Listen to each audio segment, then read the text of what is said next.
오늘은 4월 22일 에스라 10장 16절부터 44절까지입니다.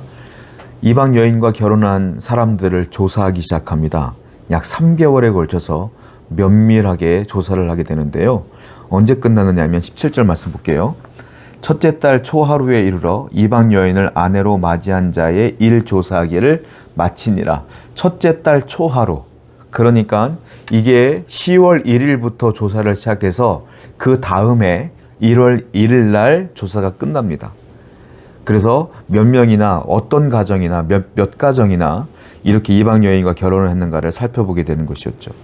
그리고 그렇게 발견되고 조사된 가정들은 전부 다 약속하신 대로 자기의 가정에 있는 아내들을 다 고향으로 보내고, 그리고 결혼했으니까 자식들이 있을 거 아닙니까? 자식들도 보내는 거예요. 다 내보내는 거예요. 여러분, 이게요 보통 일이 아니에요. 여러분들 결혼을 해서 내가 아내와 함께 살다가 아이까지 가졌어요. 내가 내 아내와 아이를 돌려보내고 헤어진다는 건 이건 가정이 없어지는 거예요. 가혹한 일이에요. 이거 사람이 할 수 있는 일일까 할 정도로 심각한 문제예요. 이스라엘 진영 내에서 이런 일들이 엄청나게 벌어지고 있는 것이다. 여러분, 이게 때로는 가혹해 보이기도 해요. 그러나 어쩔 수 없어요. 왜냐? 하나님의 백성의 거룩함을 유지하기 위하여 하나님 말씀을 어겼기 때문에 그 말씀대로 어긴 자에게 주어지는 어쩌면 징벌일 수 있는 거예요. 여하튼 너무너무 가혹해. 그러나 울면서 통곡하며 어쩔 수 없이 보내야 되고 헤어져야 되는 거예요. 여러분, 우리가 세상을 살아갈 때 그렇습니다. 어떨 거예요?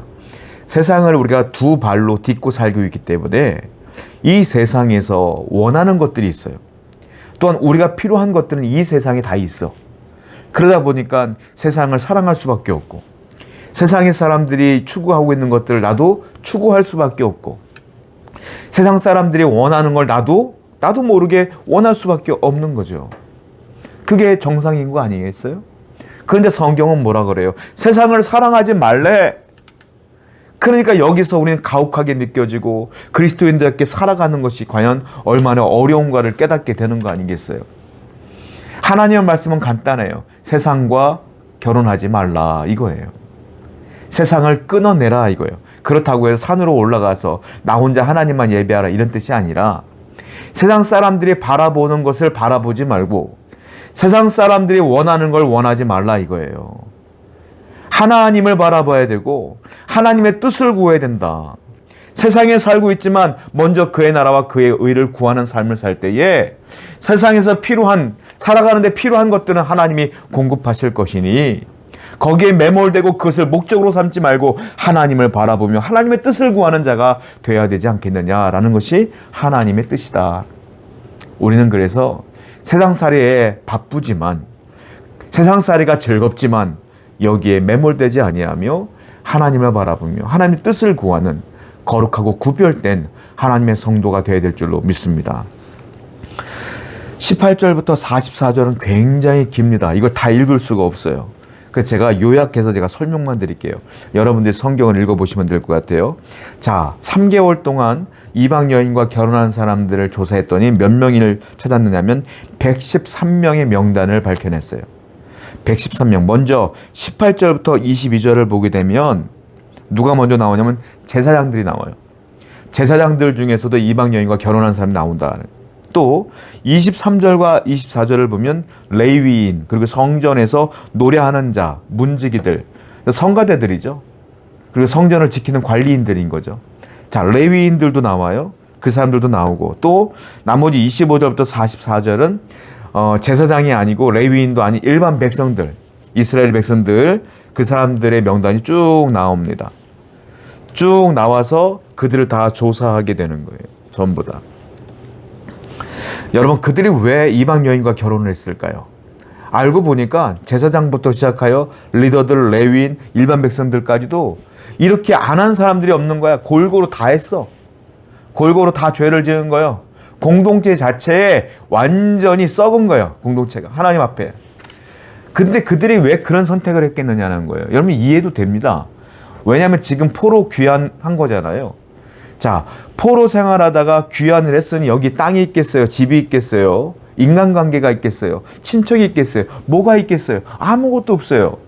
그런데 내가 이미 여기서 터를 잡고 살고 있는 어떤 여인과 결혼을 하게 되면 거기 인간관계를 또 내가 맺게 되고 거기서 땅을 또 얻게 되고 집을 얻게 되면서 삶이 훨씬 더 안정적이 되며 편안해질 수밖에 없죠.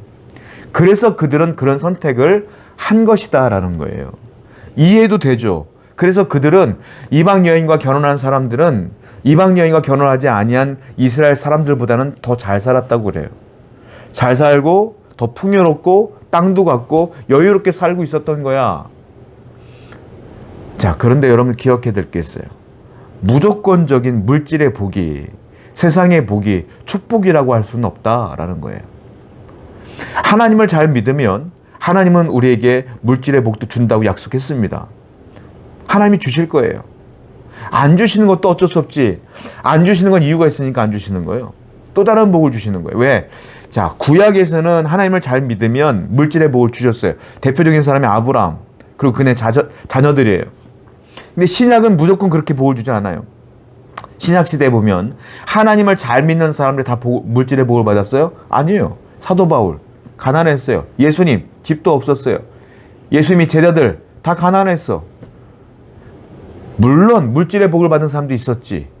그러나 물질의 복을 받은 사람도 받지 못한 사람도 많았어요.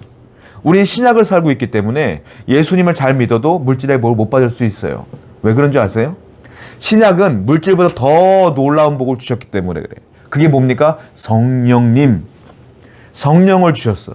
그러니까 내가 물질의 복이 부족하더라도 성령과 동행함으로 기뻐하며 감사하며 천국을 소망하는 삶을 살 수가 있는 거예요. 그러니까 우리는 이미 놀라운 복을 받았어. 뭐예요? 성령의 내주하심. 물질의 복은 2순위, 3순위야 이제는. 주시면 감사, 안 주시면 어쩔 수 없지. 이렇게 된 거예요. 자, 그러니까 물질의 복을 받을 수도 있지만 안 받을 수도 있죠. 근데 구약 시대에는 그 사람들이 이방 여인과 결혼함으로 말미암아 더 풍요롭게 살았어요. 어떻게 보면 그들은 복 받았다고 생각할 수 있겠지. 그러나 하나님이 주신 복이 아니잖아요, 그건. 여러분, 세상의 물질을 풍요롭게 누리고 산다는 것이 다 복이 아니에요. 거기에 하나님이 없으면 그건 저주야, 저주. 하나님이 주시는 복은 물질이 있는 게 아니라 하나님이 어디에 있느냐가 복이야. 하나님이 지금 여러분과 함께 계심에도 불구하고 물질에 어려움이 있어요? 당신은 복 받은 거예요. 어떻게 물질과 하나님과 비교할 수 있어요? 여러분, 물질적으로 풍요로운데 하나님이 여러분과 함께 하지 않습니까? 그거는 복이 아니에요. 언젠간 다 날아갈 것들이야, 그런 것들은. 하나님이 계시는 곳을 뭐라고 말해요? 하나님 나라. 여러분들 안에 하나님이 내주하시면 여러분들이 하나님 나라에 포함되어 있는 거예요. 하나님이 통치하시는 거예요. 그게 복이지. 그러니까 세상의 물질이 다 복이 아님을 분명히 기억하여서 우리는 하나님 뜻대로, 하나님 말씀대로 살아가는데 전심전력해야 된다. 이 사실을 분명히 기억해야 된다는 거예요. 자, 조사해봤어요. 몇 명이냐면 113명이 조사되었어요.